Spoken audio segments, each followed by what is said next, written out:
রাজশাহী বিশ্ববিদ্যালয় হল সংসদ নির্বাচনে বিভিন্ন পদে ৪২ জন প্রার্থী বিনা প্রতিদ্বন্দ্বিতায় নির্বাচিত হয়েছেন। প্রধান নির্বাচন commissioner professor doctor F Nazrul Islam এই তথ্য নিশ্চিত করেন। তিনি বলেন, পদের বিপরীতে প্রতিদ্বন্দ্বী প্রার্থী না থাকায় হল সংসদের বিভিন্ন পদে বিনা প্রতিদ্বন্দ্বিতায় তারা নির্বাচিত হয়েছেন। নির্বাচিতদের মধ্যে ৪ জন ছেলেদের একটি হল থেকে এবং বাকিরা সবাই মেয়েদের হল থেকে নির্বাচিত হয়েছেন। এছাড়া কোনো প্রার্থী না থাকায় হল সংসদের ৩টি পদ ফাঁকা রয়েছে।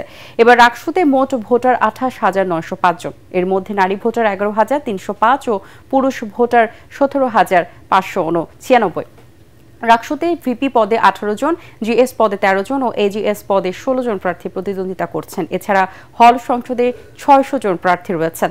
গতকাল চূড়ান্ত প্রার্থী তালিকা প্রকাশ করার পর আজ থেকে আনুষ্ঠানিকভাবে শুরু হয়েছে রাকসু নির্বাচনের প্রচারণা। এবারের নির্বাচনে ইসলামী ছাত্র শিবির, জাতীয়তাবাদী ছাত্রদল, সাবেক সমন্বয়ক ও স্বতন্ত্র প্রার্থীদের সমন্বয়ে মোট ১১টি প্যানেল প্রতিদ্বন্দ্বিতা করছে।